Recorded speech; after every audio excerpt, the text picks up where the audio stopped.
can opt out of his contract after this season. Giannis has put it out there. We're going to do enough to keep me in Milwaukee. Well, guess what? Damian Lillard is under contract for at least 3 more years. Yeah. I think they kicked the can down the road, got a great offensive player, and let's face it, it puts a ton of pressure on none other than Damian Lillard. It does put it puts a lot of pressure on Lillard and on Giannis. Yeah. I mean, yes, now basically Bucks ownership has said, Giannis, you ask us to step up. That's we right. just did. Ball is in your court, proverbially right. and literally. So I get that. I'm going to look at some other teams here. I don't know what it does for Milwaukee, first of all, though. I think it improves him. I'm a Dame Lillard guy. I believe in him. I believe in who he is in the locker room, who he is as a teammate. But, man, Drew Holiday brings a lot. Yeah, he does. I'm not saying this is the same as Boston getting rid of Marcus Smart, because that, to me, is going to hurt them. I just don't know where this is going to leave Milwaukee in terms of all the things you need to do to win in a basketball season. The Suns getting Nurkic and depth.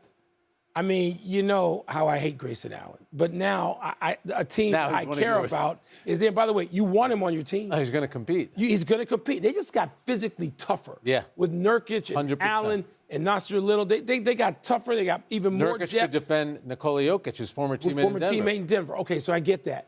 You know who the big loser is? Oh, yeah. Miami. That's right. The Miami Heat. Because if you're Jimmy Butler and Pat Riley and all those guys, Bam Adebayo, you're sitting there thinking you're going to get Dame, that sometime before November, when the season essentially starts, 25th of October, they're going to offer more, they're going to sweeten it, they're going to get Dame Lillard, and they're going to be the favorite in the East. I think we were all waiting on that. Not so fast.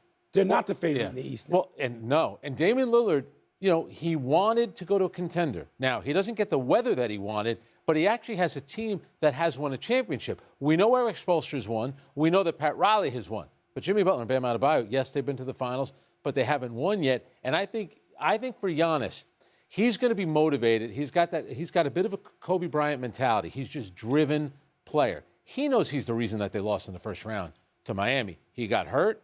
Then when he came back for Game 5, he was 10 for 23 from the free throw line. So he's going to come up with that season. You look at Damian Lillard the last 2 years, didn't play in a lot of games, and Damian Lillard's biggest moment in the NBA, conference finals, played the Golden State Warriors, no Kevin Durant. He couldn't take a game off the Warriors. So he wanted to win. Believe it or not, it's a better situation for him than Miami was. Here's the question ultimately, does this reorder what we think about the NBA at the top, not just the East? I know. Does this help Milwaukee, if they needed to, square up with the Denver Nuggets champions? Yeah. Does it help put them on even basis talent-wise with the Phoenix Suns, with the Lakers, who had a great offseason? I absolutely think that it does. You know, my biggest thing, though, here with the Milwaukee Bucks, and I think, you know, Giannis, clearly, the things that he was saying, he was trying to get to management. Yes. And he did. And clearly, he did. They responded. Yeah. I just wonder now the way the rest of the Eastern Conference is going to shape up. A lot of ton of pressure on Damian Lillard. He hasn't been to even a finals yet. And I would think for Milwaukee, the minimum would be making it to the conference. What does this do to Philly? Well, Philly, which now is even further outside than what they about already James were. Harden to Miami? And Drew Holiday, by the way, probably going to get flipped. And I would think there'd be a lot of clinched a wild card with a win, and the Brewers clinched the NL Central despite losing. That's because the second-place Cubs flubbed a win in Atlanta. Right fielder Seiya Suzuki lost the ball in the lights that would have ended the eighth, but instead allowed the Braves to tie and go ahead. Cubs pitcher Drew Smyly says the team just has to, quote, turn the page. Mike, how confident are you that the Cubs can do that? I'm not. Really? No, you know I love this team my whole life. My whole life. And, you know, 2016, if we do lifetime highlights, my life, birth of son, Cubs win. I mean, it's way up there. It's I'm maybe exaggerating a little bit. So I love this team. And I love what this team has done to be a year early. But last night, and by the way, I'm not putting this on Suzuki. I'm not. He's been great. The Cubs had a 6-0 lead. It can't come down to 6-5, and you've given up all these runs when you have a 6-0 lead in Atlanta. You know what Atlanta is, and Atlanta was awake because the Cubs had won 2 out of 3 against the Braves when the series was in Wrigley earlier in the summer. No, they've blown too many. They have so many one-run losses. They have back-to-back walk-off losses to Cincinnati, I think early August. And you look at all these losses, these one-run games the Cubs have lost, there's going to be a half dozen of them. Yep. And they're going to miss out on the wild card spot probably by a game. Yeah. They lose the tiebreakers anyway to the Marlins and to Arizona. No, I want this to happen. I want to be wrong. But Frank, 6-0 lead. Mr. Optimistic over here. A couple of things. You're gutted for Suzuki, who's carried the teams at He's this been point great. this season. In September, he's batting terrific. over 370. But you mentioned being a lifelong Cub fan. How quickly you forget 1998, the 25th anniversary just passed, where the Cubs late in the season, on the verge of helping themselves in a pennant race, and it was Brant Brown dropping that fly ball in the sunlight of Milwaukee. What happened, Mike? They didn't fall apart. They ended up winning a playoff game against the Jets. That year. Well, there is an omen, a good omen for you. You know what? I'll be very happy if you're right. Yeah. Hug you tomorrow if you're right, later in the week. Let's move to the American League, where the Mariners stopped their 4-game slide.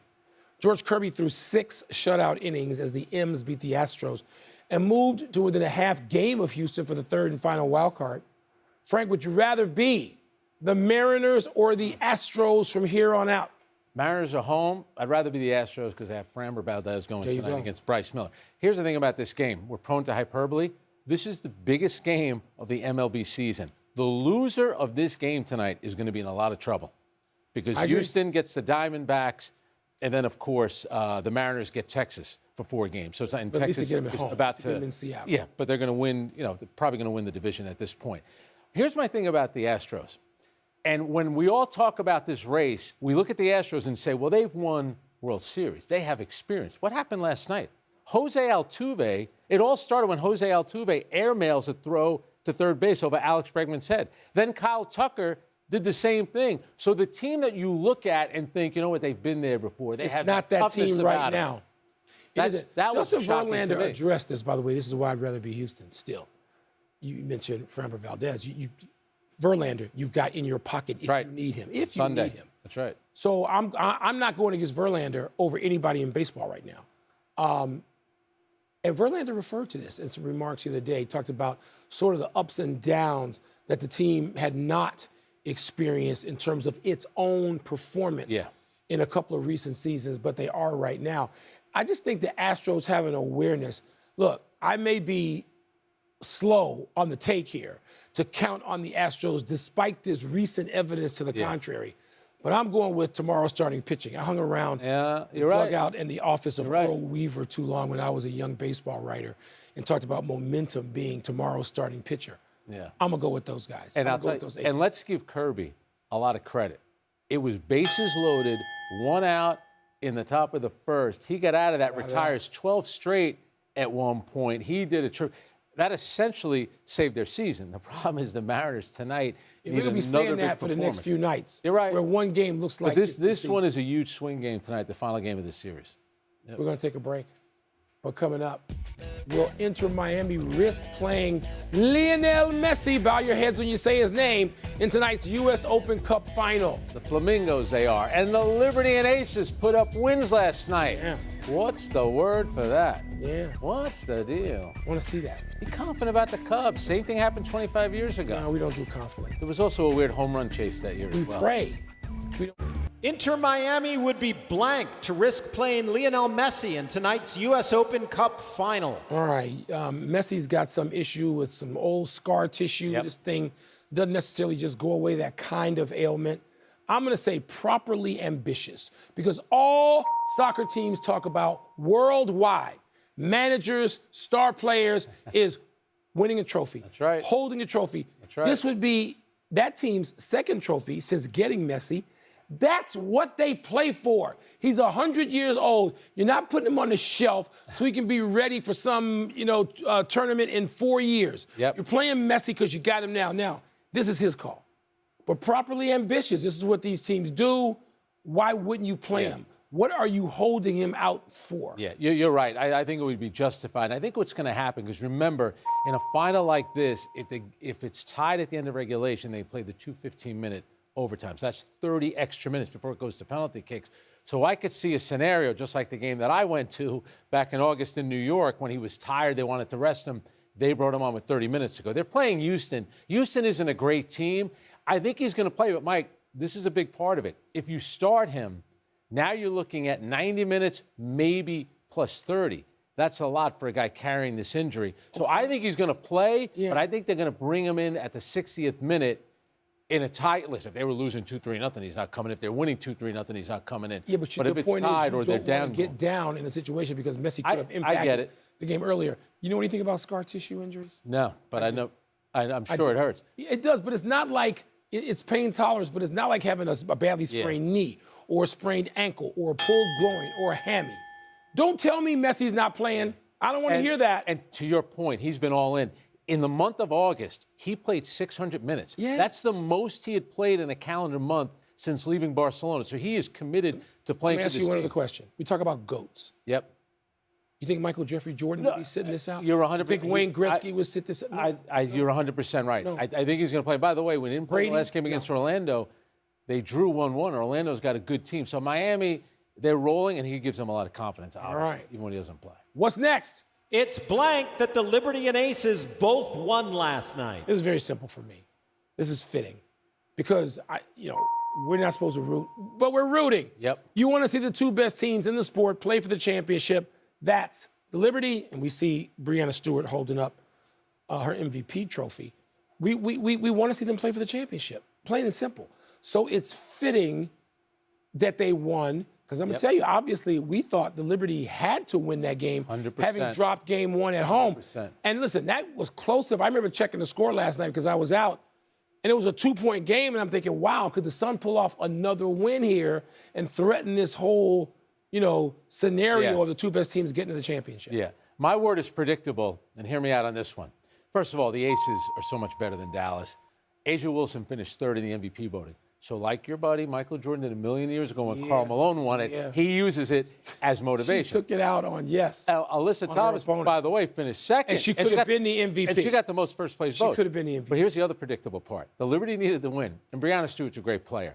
You get that trophy. There's all this distractions around. She shot 3 for 13. Now, she did have 11 points, 11 rebounds, 5 blocks, and 5 assists, the huge block that she had. Team record 5 blocks, but including how the many big times block. have we seen a player get the MVP trophy that same night and they struggle? And I'm going to tell you a game. I was at this one a million years ago when they gave David Robinson the MVP in San Antonio in the Western Conference Finals, and Hakeem absolutely tore. I remember him that. apart. Sometimes getting that award and having to play on that night. 2 nights. But the give Breanna MVP Stewart and the credit. ring She fought through it. ceremony. I know. Well, usually the MVP is presented in the NBA in the first round at like the second home game of the MVP. This was an interesting time to present that to Breanna Stewart. Good for her to do other things to get beyond the 3-4 Exactly. Kobe Bryant's last ever finals appearance. Remember? He struggled, but he had like over a dozen rebounds. In a game where she misses 10 shots, 10 of 13 shots, she's rebounding. She's getting 5 blocks, 5 assists. That's impressive. Fitting. That's right. Or predictable. Either way. That's the final word. We're going to take one last break, but still to come, Michigan State officially fires Mel Tucker. And a few thoughts on the late, great Brooks Robinson. He was great. Maybe probably the greatest defensive third baseman of all time. Yeah. Not the greatest third baseman of all time, Michael Schmidt. Time to get happy, people. Happy 28th birthday, Christian Wood. You head into your 8th season with your 8th team, this time the Lakers. Wood averaged 17-7 last season with the Mavericks, but got less than $6 million over 2 seasons from the Lakers. Part of that surprisingly low salary is due to his maybe longtime desire to play for the Lakers, and part of it is undoubtedly due to the many questions about his commitment. But the Lakers reportedly hope that Wood taking minutes at center along with Jackson Hayes can free up Anthony Davis to play more power forward. Frank, what do you think? I know that you like the move. I do. I would like it too, as long as Christian Wood falls in line with LeBron James. Because LeBron James isn't going to stand for not committing. LeBron's got to ride herd here to some extent. Yeah. And sometimes that doesn't work. 8 teams in 8 years says like a lot. DeAndre Ayton. Yeah. That pouting and Don't lack be of hating commitment. DeAndre. Sometimes you can't get him to do what you want to do. Happy anniversary, Greg Maddux, on this day 15 years ago. Maddux won the final start of his career in his second stint with the Dodgers. It was win number 355 for Maddox, a total that might never be reached again. The right-hander broke in with the Cubbies, who insanely let him walk to the Braves after a Cy Young season. Cubs chose instead to sign free agents Jose Guzman, Dan Plesac, and Candy Maldonado. What? Meanwhile, Maddox went on to win 3 more Cys in a World Series in Atlanta before returning to the Cubs for some mop-up duty, then splitting his final seasons between the Dodgers and Padres. You know, 355 is 8th best all time. And you look at Greg Maddux. It's 100 more than Verlander. I know. 100 wins more than Verlander. You know, he was a good hitter. He was a good fielder. He can golf. Yes. Great control. You know, over his career, he faced over 20,000 batters. Only 310 of them ever got to a 3-0 count. It's amazing. And 171 of those were intentional walks. We didn't anyway. celebrate Greg Maddux enough. Control pitcher. Not as much as we celebrate Really some good. others. A melancholy trails to Brooks Robinson. The Hall of Fame third baseman for the Orioles passed away yesterday at the age of 86. In 23 seasons, all with Baltimore, Robinson made 18 All-Star teams, earned 16 consecutive Gold Gloves, won the AL MVP in 1964, and played in 4 World Series, winning 2, including the World Series MVP in 1970. Our good friend Tim Kirkjian, who would know, wrote today that Robinson is the most beloved athlete in the history of Baltimore, over Cal Ripken, Jim Palmer, and John Unitas. Kirkjian quoted the late sports writer Gordon Beard as saying at Robinson's retirement in 1977, quote, "In New York, they named a candy bar after Reggie Jackson. Here in Baltimore, we name our children after Brooks Robinson." That's a great line. It's a You know, great line. 1970 World Series, dominant hitting performance and also fielding. I mean, the guy, after all these years, still the best fielding third baseman of all time. The Orioles broadcast last night, they did a tremendous job all throughout the broadcast, talking about Brooks Robinson. Gunnar Henderson last night, their great rookie who plays on the left side of the infield, there was 1 run scored in that game. He had a leadoff home run. Last year on Brooks Robinson Day, it was Gunnar Henderson who had just been called up. Brooks Robinson threw out the ceremonial first pitch, the last one he would ever throw. And Gunnar Henderson was the one who caught it. Brooks Robinson, you know, you hear the testimonies coming out of Baltimore and other places from other players, including Dusty Baker, and people talking about Brooks Robinson and what kind of man he was. He stood up for and with his teammate, Frank Robinson. Yes. When Baltimore, Maryland's the South, I know I live there, didn't really want to welcome Frank Robinson, who wound up being a Triple Crown winner and an MVP and leading the Orioles to those World Series you talked about. Brooks stood with him, with his arm around him, at a time where that wasn't automatic. Yeah. And it meant a lot and still means a lot when Kirkjian talks about how beloved he still is. We're running out of show. We've got to get to the big finish. Rookie quarterbacks Bryce Young, Anthony Richardson returned to practice today. Is that significant? Let them, they're rookies. Don't worry, let them rest a little bit more. Michigan State officially fired suspended head coach Mel Tucker for cause. Your thoughts? I think he's going to fight. If you read everything, he's still maintaining his innocence. We'll see. Brooks Koepka said, if more Live members want to make the Ryder Cup, play better. You agree? Well, Justin Thomas hasn't played well. You said the American golfers haven't been... They haven't done anything. No. They haven't been playing since the BMW. The Athletic reports that the Warriors are close to bringing a WNBA team to the Bay Area. Good fit. That'd be a great fit. Toronto and San Francisco. Yes. Last one, Garrett Cole throws against the Blue Jays tonight. Who you got? Blue Jays, I got Garrett Cole. Blue Jays, a game and a half up for the wild card spot. By the way, Garrett Cole going to win the Cy Young last start of the year. We're out of time. Thanks for watching. I'm Frank Isola. I'm Mike Wilbon. Same time tomorrow, Knuckleheads. You can get the PTI podcast on the ESPN app or Apple Podcast. Here's SportsCenter. Good job on Brooks Robinson. I was around for the end of Brooks Robinson's career, but he was a broadcaster. Unbelievable person. That's what everybody says. PTI.